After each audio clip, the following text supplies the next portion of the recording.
교인 중에 중환자실에 누워있는 환우가 있어서 목사님하고 교우들이 같이 신방을 갔답니다.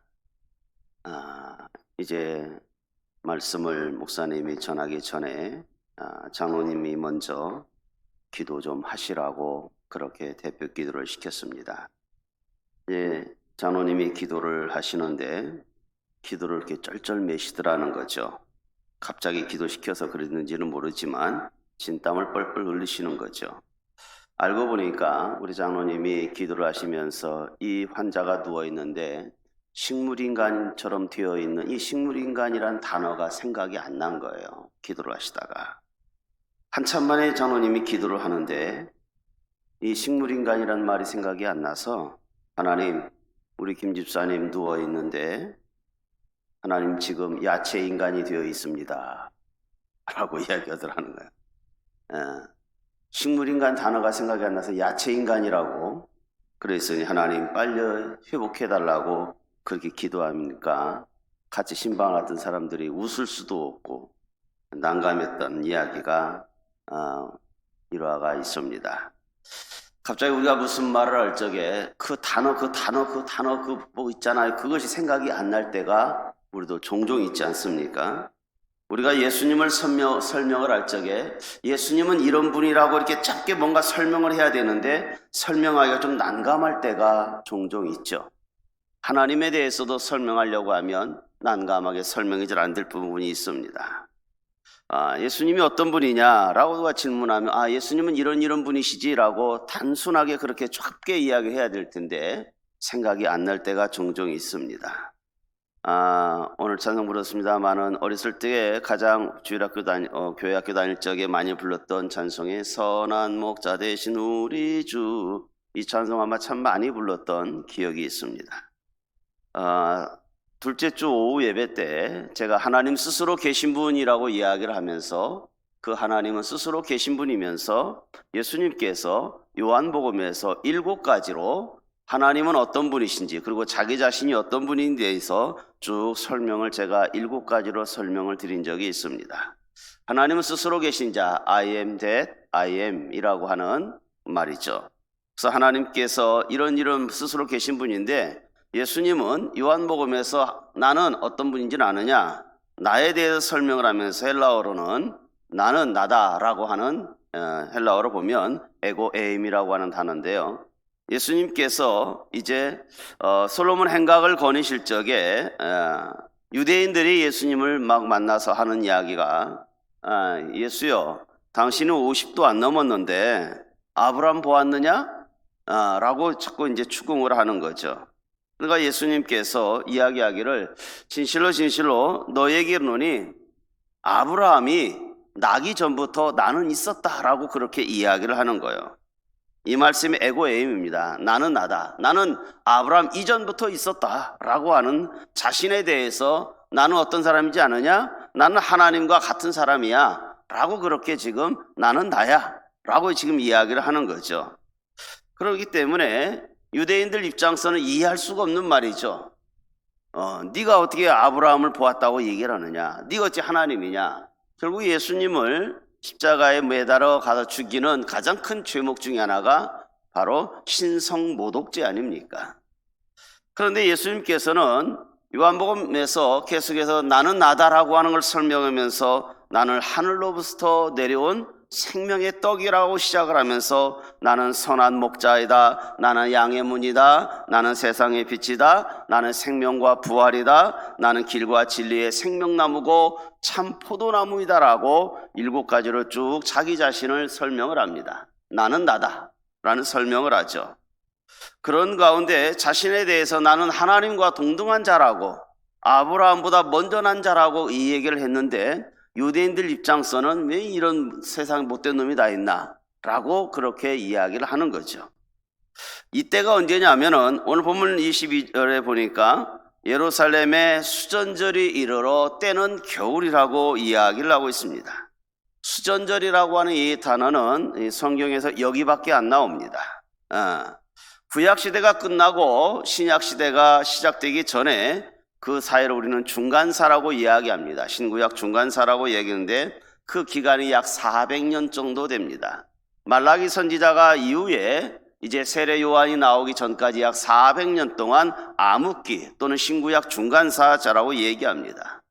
BC 175년에서 163년 사이에 약 12년 사이에 수리아의 지금의 시리아죠. 거기에 안티오코스 에피파네스라고 하는 사람이 이스라엘을 침공을 합니다. 그래서 예루살렘을 다 점령을 하죠. 그래서 그때에 유대인들이 많은 핍박을 받게 됩니다. 이 핍박을 받을 적에 유대인들이 다 웬만한 걸 참습니다. 참는 것 중에 다 참는데 못 참는 게 하나 있었어요. 포로로 사람을 잡혀가든 재물을 빼앗든 그런 것은 이 유대인들이 참습니다. 그런데 이 유대인들이 이 지금 수리아의 안티오코스가 하는 일에 대해서 참을 수 없는 게 하나 있었습니다. 그것은 예루살렘 성전을 더럽히는 거였습니다.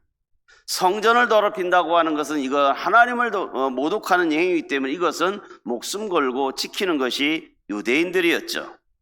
그래서 자기 백성을 포로로 잡아간다든지 또는 재물을 약탈한다든지 이건 용서가 되는데 예루살렘 성전을 더럽히는 것은 용서가 안 되는 거죠. 이건 생명이고 신앙이기 때문인 거죠. 오늘 우리의 성전이 우리는 없어졌습니다만은 지금 우리는 성전 개념이 예배당이라고 하는 초원 교회입니다. 우리가 다른 건 양보한다 할지라도 교회를 망가뜨리는 일에 대해서는 우리도 목숨 걸어야 되지 않겠습니까? 왜요? 이건 하나님의 집이기 때문입니다. 하나님의 거룩한 공동체를 망가뜨리는 것에 대해서는 우리가 목숨 걸고 지켜야 되는 거죠. 그래서 이 신구약 중간사에서 잊지 말아야 할 하나의 사건은 마카비 사건입니다. 이 마카비 전투라고 하는 것인데 이것은 BC 164년경에 이렇게 지금 이 안티오코스가 이렇게 예루살렘을 더럽히고 성전을 더럽히게 되니까 마카비라는 사람이 이건 용서할 수가 없다. 우리가 분연히 일어나자 그래서 사람들을 규합하기 시작을 합니다. 그리고 이 마카비를 중심으로 사람들이 다시 오실 메시아인가 보다라고 생각을 했고 많은 사람들이 협력을 하기 시작을 했습니다. 그래서 이 수리아의 안티오코스를 몰아냅니다. 그리고 예루살렘 성전을 회복하게 되는 거죠. 그리고 다시 말하면 예루살렘 성전을 정결운동이 일어난 겁니다. 이 성전이 정결운동이 일어난 거, 이때가 겨울이라고 그랬으니까 12월 달입니다. 12월 달에 그때 이제 이 마카비 혁명이 일어나서 이 수리아의 안티오코스를 물리치게 되니까 축제를 벌인 것이 바로 이 수전절 축제입니다. 이 수전절 축제 때에 지금 예수님께서 지금 예루살렘 솔로몬의 행각에 지금 거니는 중이었더라는 거죠. 이때 많은 사람들이 모여들기 시작을 했습니다. 물론 수전절 축제를 즐기기 위해서 오이기도 했지만 예수님께서는 가는 곳마다 센세이션을 일으키는 사람이었습니다.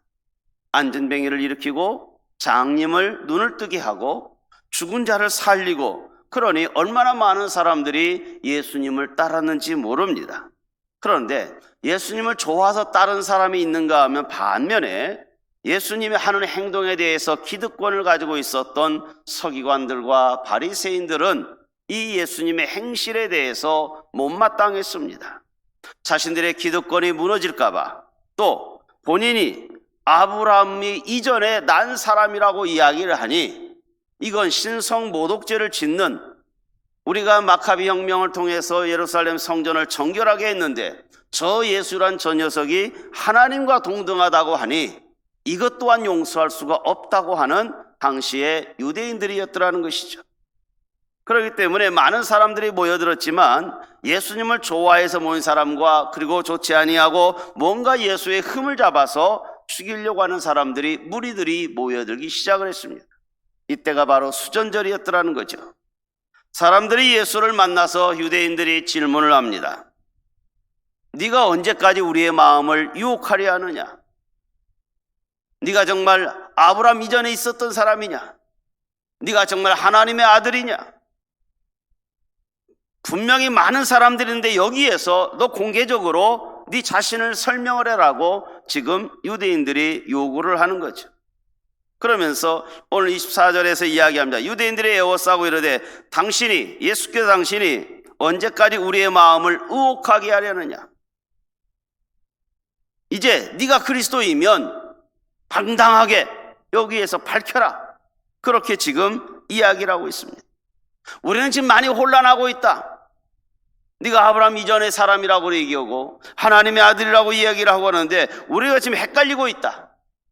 많은 사람들이 네가 기적을 행하는 걸 보고 따라다니는 사람이 있는가 하면 우리는 네가 예수라고 하는 네가 그리스도라고 인정할 수가 없다. 그러니 당당하게 네가 정말 그 메시아인지 우리에게 밝혀라. 지금 유대인들이 요구를 하고 있습니다. 예수님께서 무리들에게 여러 번 아까 말한 것처럼 요한복음에서 7가지로 예수님께서 내가 누구인지 열심히 설명했음에도 불구하고 사람들은 예수를 인정하지 않았다는 것입니다. 예수님 자신에 대해서 분명하게 설명한 것이 요한복음 5장 19절 말씀입니다. 분명하게 예수님께서 그들에게 이르시되 내가 진실로 진실로 너희에게 이르노니 아들이 아버지께서 하시는 일을 보지 않고 아무것도 내가 스스로 할 수 있지 않느냐.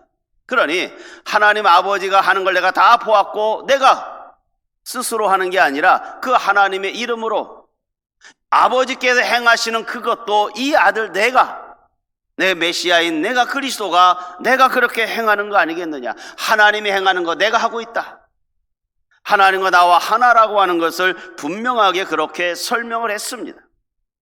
그럼에도 불구하고 유대인들은 믿지 않았더라는 것이죠. 여러분, 살아가면서 우리가요 속이 답답하고 속 터지는 일이 뭔지 압니까? 진실을 말했는데 진실을 믿지 않으면은요 정말 견딜 수가 없는 거예요. 솔직한 말을 진실을 이야기를 했는데 그걸 받아들이지 않게 되면요 얼마나 정말 답답한지 모릅니다. 예수님께서 지금 그런 심정일 것입니다. 하나님과 나와 하나이다라고 그렇게 설명했는데도 유대인들은 당신이 왜 우리의 마음을 이렇게 미혹하느냐? 우리를 헷갈리게 왜 해? 분명히 말해! 라고 지금 이야기하는 거죠. 이미 설명했음에도 불구하고 말입니다. 그러니까 예수님께서 내가 너희에게 말했는데 25절에 그렇게 주님이 말합니다. 내가 너희에게 그렇게 말을 여러 차례 했음에도 불구하고 너희들이 믿지 아니하는도다. 내가 내 아버지의 이름으로 그렇게 행하는 일들이 많이 했음에도 불구하고 내가 그렇게 많이 증거했는데 너희가 내 말을 믿지 않는다.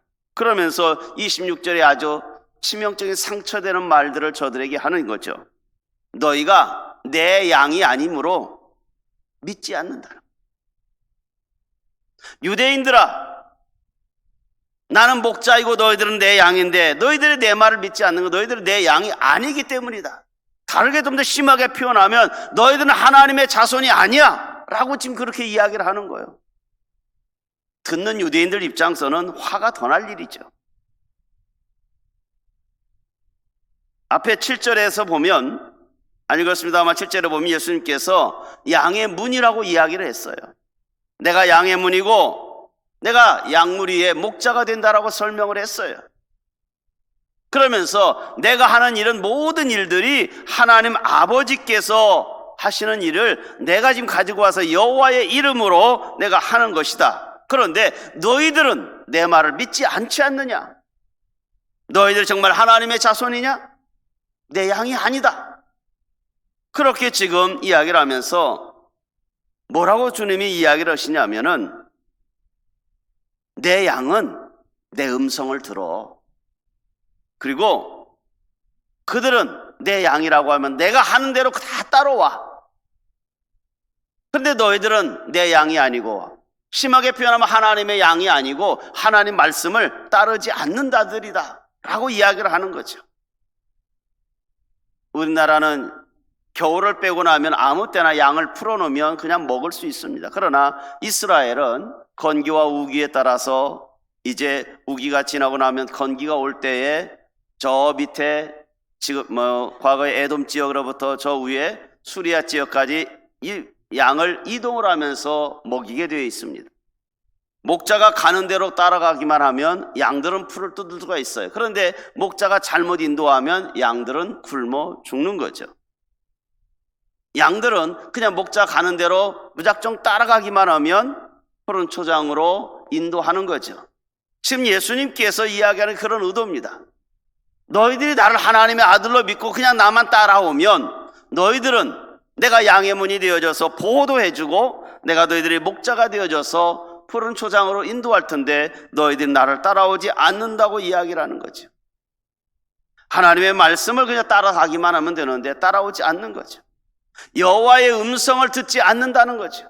하나님의 음성을 거절한 유대인들이라고 주님은 책망을 하는 것입니다. 여호와의 이름은 누가 모독을합니까? 하나님을 전혀 모르는 사람이 여호와 이름을 모독하는 게 아니라 여호와 하나님을 아는 자들이 오히려 여호와 이름을 모독하는 거죠. 다윗이 어린 목동 때에 아버지의 심부름을 갑니다. 네 형들이 지금 블레셋 군대와 싸우고 있으니 어떤 형편인지 찾아보고 오너라. 다윗에게 먹을 걸 주면서 형들에게 군에 가는 형들에게 문안을 보냅니다. 이새의 말을 듣고 다윗이 물건을 싸들고 형 있는 곳에 갔습니다. 엘라골짜기에 갔습니다.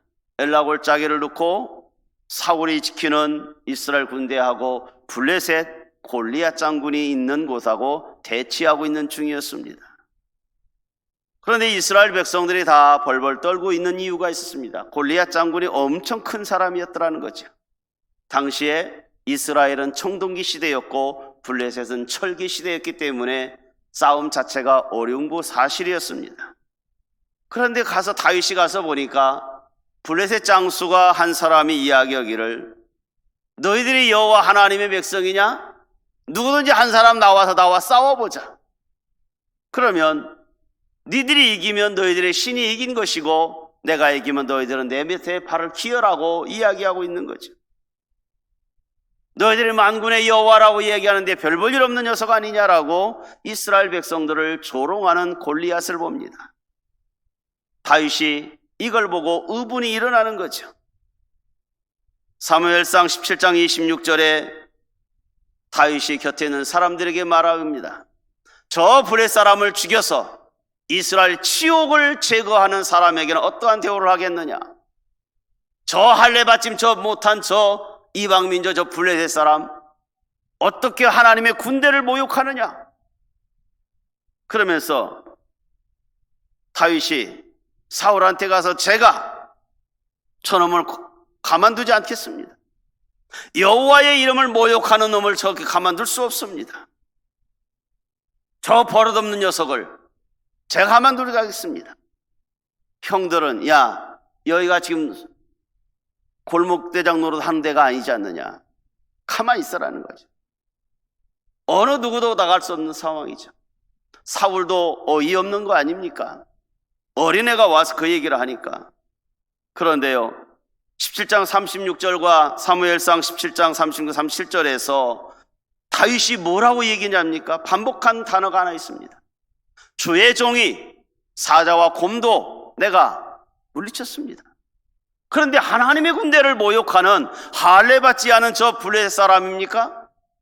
아닙니다. 37절에서 또 그렇게 이야기를 합니다. 주의 종이 사자와 곰도 쳤은즉 하나님의 군대를 모욕하는 저 할례받지 블레셋 사람이요? 여호와께서 저와 함께 하신다면 내가 목동 노릇하면서 사자와 곰이 와서 내 양을 해치려고 하면 내가 목숨 걸고 지켰습니다. 안 되면 사자의 수염이라도 잡고도 내가 그렇게 물리친 적이 있는데 하나님의 이름을 모독하는 저 골리앗을 가만둬야 되겠습니까? 다윗이 36절과 37절에서 반복하는 자기 자신을 뭐라고 설명합니까? 주의 종이. 주의 종이. 주의 종이면 하나님의 힘과 하나님의 능력이 함께 하더라는 거죠. 다윗이 자신을 소개하면서 나는 주의 종이라는 이야기를 하고 있어요. 나는 주의 종으로서 내 양을 보호할 생명을 가지고 내가 들판에서 사자가 나타나면 싸웠고 곰이 나타나면 싸워 이겨서 내가 내 양을 지켰는데 하물며 내가 주의 종 하나님의 자녀인데 저 하나님의 이름을 모독하는 자를 가만두겠습니까? 이게 목자의 저는 사명이라고 생각합니다. 목자는 어떠한 경우라도 내 양을 지키는 것이 목자의 사명입니다. 우리의 목자장 되신 예수님께서 목숨을 버려서 우리를 구원하지 않았습니까? 그분이 십자가의 죽으심으로 말미암아서 오늘 저와 여러분의 양들을 위하여 당당히 십자가의 죽으심으로 우리를 구원의 은총으로 인도하시지 않았습니까? 이 생명을 가지고 지켜낸 우리 구원의 은총을 누가 뺏을 수 있겠습니까? 목자가 생명을 바쳐서 양들을 위해 지켰는데 그 양들은 목자의 음성을 듣는 게 마땅한 거죠. 어느 누구도 우리의 생명을 뺏어갈 수가 없는 것입니다. 왜요? 예수 그리스도의 십자가의 보혈의 은혜로 구원받은 우리들 아닙니까? 우리는 마귀가 우리를 아무리 염습해도 우리의 생명을 빼앗아갈 수가 없습니다.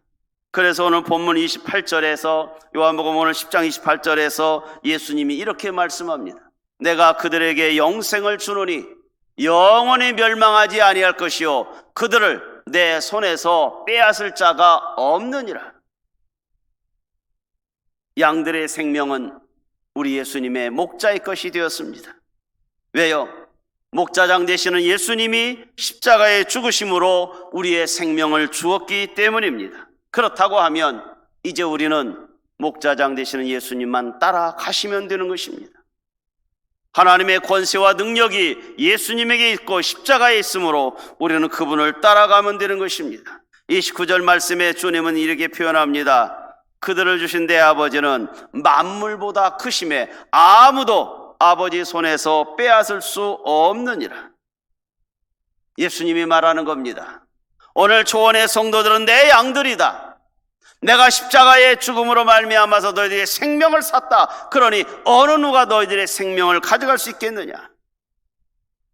그러면서 제일 중요한 말씀이 주님이 결론의 말씀이 30절에서 이야기하는 겁니다. 나와 아버지는 하나이다. 예수님이 누구십니까? 라고 누가 질문하면 하나님이십니다. 예수가 누굽니까? 라고 하면 하나님이십니다. 에고엠이란 얘기예요. 나와 아버지는 하나이다. 우리는 삼위일체 하나님을 믿지 않습니까? 예수님과 하나님이 하나인 걸 믿지 않습니까? 성경적으로 보면, 신앙적으로 보면 인간들은 3번 산다고 합니다. 하나는 첫 번째 태어날 때는 자연인으로 태어나서 산다고 이야기합니다. 그러다가 우리는 예수를 믿게 되고 예수의 영접자가 되어져서 주님의 양으로 삽니다. 마지막으로 한 번 더 사는 것은 천국 가서 하나님과 영원히 산다고 하는 것이 우리는 3번 사는 것입니다.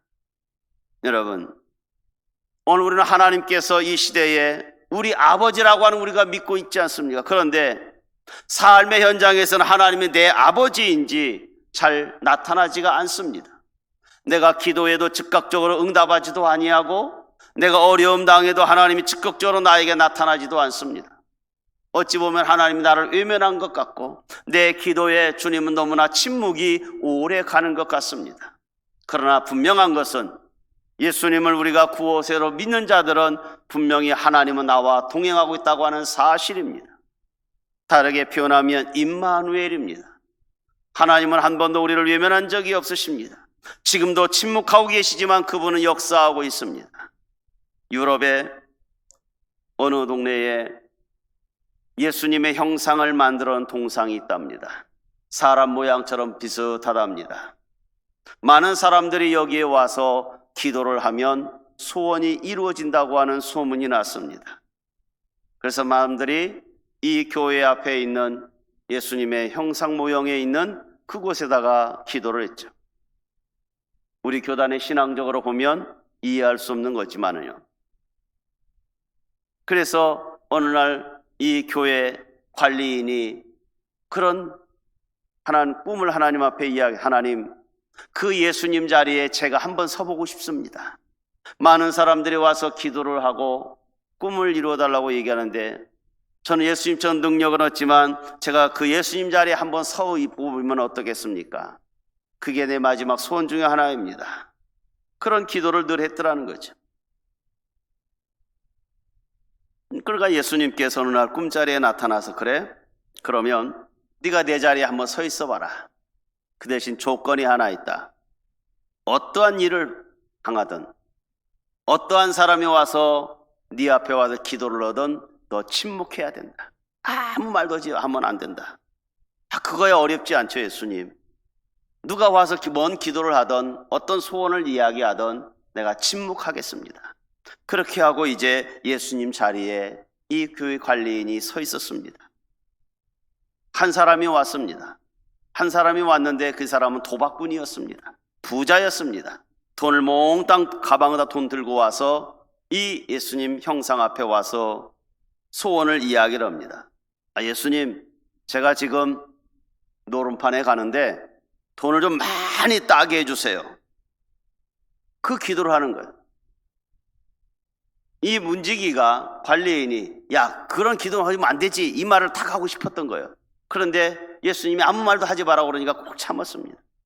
그런데 더 참을 수 없는 것 중에 하나가 이 돈 많은 부자가 돈을 가지고 와서 기도하고 하는데 돈가방을 놓고 가는 거예요. 야, 돈가방 갖고 가야지, 이 말을 하고 싶은데 예수님이 아무 말 하지 말라고 그러니까 참고 있었어요. 근데 조금 있다가 아주 가난한 농부가 와서 기도를 하는 거예요. 예수님, 내 아내가 병이 들어서 치료를 해야 되는데 돈이 없어서 치료비가 없어서 병원을 치료를 못 받고 있습니다. 하나님, 저에게 물질을 좀 달라고 기도하는 거예요. 이게 가난한 농부가 기도를 끝나면 눈을 떠보니까 옆에 뭐가 있어요? 돈가방이. 하나님이 응답해 주셨다. 그 돈가방을 들고 가는 거. 그러니까 이 관리인이 야, 그거 네 거 아니야, 이 말을 하고 싶은 거예요. 그런데 침묵하라고 그러니까 꼭 참았습니다.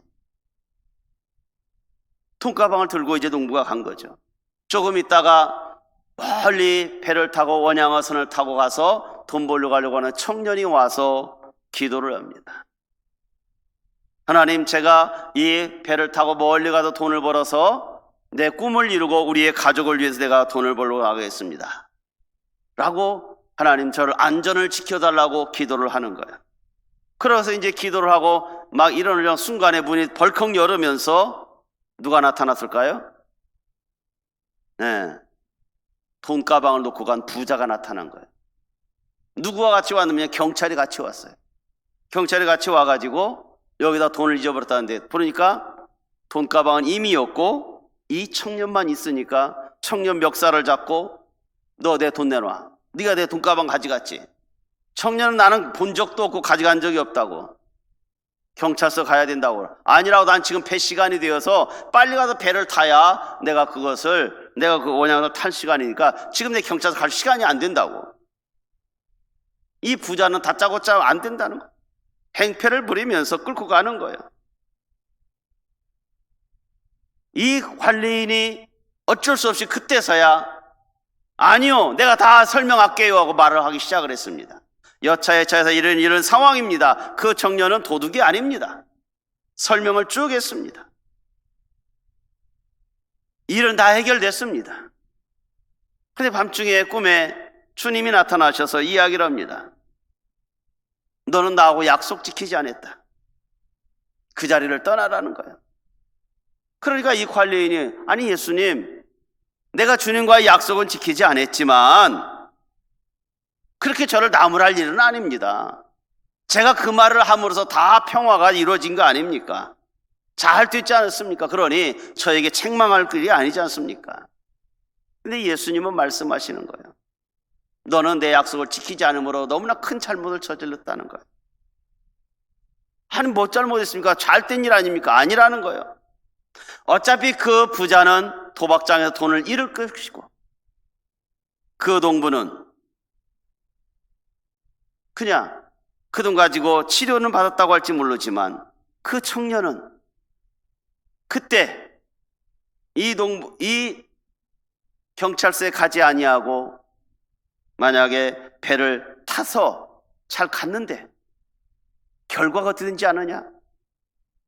차라리 경찰서 가서 조사를 받고 그 배를 안 탔더라면 이 청년은 죽지 않았을 것이다. 왜? 그 배가 가다가 침몰했더라는 것입니다. 네가 개입하게 되므로 청년은 죽게 되었고 일이 엉그러졌다는 거예요. 내가 너에게 침묵하라고 한 이유가 뭔지를 아느냐? 네 판단과 네 생각을 가지고 해서는 안 되더라는 것이죠. 지금 유대인들이 자신들의 생각과 자신들의 판단으로 예수님을 평가를 합니다. 네가 메시아냐? 네가 하나님의 아들이야? 뭔 소리 하고 있어? 자신들의 생각과 판단으로 예수를 정죄하기 시작을 했습니다. 자신들이 하나님인 것이냐 예수님을 판단하겠습니다. 인간의 판단이 다 옳은 건 아니지 않습니까? 우리의 과도한 개입으로 하나님이 하시고자 하는 일들을 우리가 그릇 망치는 수가 종종 있지 않겠습니까? 하나님이 침묵할 때가 있던가요? 예수님께서는 십자가에 죽으면서 일일이 다 설명하지 않았습니다. 길가의 들풀도 하루살이 곤충도 하나님의 뜻에 따라서 움직이는 것입니다. 서로 유익하고 유익하기 때문에 하나님은 조화를 이루기 때문에 세상 삼라만상에 하나님은 때로는 침묵하고도 있습니다. 그런데 많은 사람들은 자기가 곧 하나님이고 예수인 것처럼 평가하고 판단 내려버리고 정죄를 하는 사람들이 너무 많이 있습니다. 똑같은 상황에서 침묵해야 할 때 우리는 침묵하지 아니하고 말하는 것이 옳은 것이냐, 그것이 의로운 것이냐 말하는 사람도 있더라는 것입니다. 우리는 선한 목자를 따른다고 이야기합니다. 정말 선한 목자 예수님을 따르는 신앙인이 무엇이겠습니까? 먼저 삶을 헤아리고 불평하고 절명하고 그러는 사람이 예수님을 따르는 게 아니라 감옥에 있으면서도 억울하게 감옥에 있으면서도 밤하늘의 별을 보면서 천지 창조의 하나님을 찬양하고 희망을 노래하는 사람도 있지 않겠습니까? 찰스 베어드는 이야기를 합니다. 꽃이 꿀벌에게 꿀을 빼앗기는 순간에도 수정에 신비를 하나님은 허락하셨다. 밤이 어두울수록 별은 더 빛나는 겁니다. 코로나19가 장기화되고 있습니다. 하나님 코로나 빨리 정식해달라고 우리는 열심히 기도합니다. 하나님은 침묵은 계속 길어지고 있습니다. 우리는 알아야 됩니다. 이 침묵 속에서도 신앙을 지키는 사람은 분명히 있더라는 것입니다. 하나님은 우리의 역사 속에도 지금도 존재하고 있습니다. 역사를 돌리시는 맷돌, 천천히 돌아가는 거 별 의미가 없는 것 같이 돌아가지만 정확하게 지금은 하나님의 역사가 지금도 돌아가고 있다고 하는 사실입니다. 우리는 답답합니다. 언제까지 이렇게 가야 됩니까? 라 답답합니다. 그러나 혼란스럽습니다. 그러나 하나님은 이 순간에도 역사하고 계십니다. 우리의 목자장 되신 예수님은 분명히 우리보다 앞서 걸어가시면서 십자가를 지고 있습니다. 성도 여러분, 하나님의 침묵이 분명히 길어지고 있지만 그 침묵 속에도 하나님은 역사하십니다. 우리는 묵묵히 목자장 예수님만 따라가시기를 바랍니다. 예배에 존중을 하시고 말씀을 따라가시고 기도의 자리에 경건의 자리에 묵묵히 따라가다 보면 영생의 자리에 있을 것이고 우리를 빼앗을 자가 없는 자리에 우리는 앉아 있을 것입니다. 성도 여러분, 하나님의 역사 속에 여러분 묵묵히 따라가시고 목자장 예수님을 향하여 예배와 찬송과 기도 속에 그 길을 따라가서 승리하시기를 주의 이름으로 축원합니다. 기도하겠습니다. 하나님 아버지, 영생을 주시는 예수님이 십자가에서 할 말이 없어서 말하지 아니한 게 아니라 하나님의 뜻을 이루기 위해서 십자가를 그렇게 짊어지시고 가셨습니다. 하나님은 코로나19 이 속에서도 침묵하고 계시는 게 아니라 이 시대에 누가 진정한 신앙인이고 누가 참 하나님의 사람인가를 보기 위함인 줄 알면 우리가 침묵 속에 섭리하시는 그 하나님을 따라가기를 원합니다. 목자장 되시는 예수님과 더불어 예수님의 음성을 듣고 예수님만 따르는 귀한 존재자들이 다 되게 하여 주시옵소서. 예수님의 이름으로 기도합니다.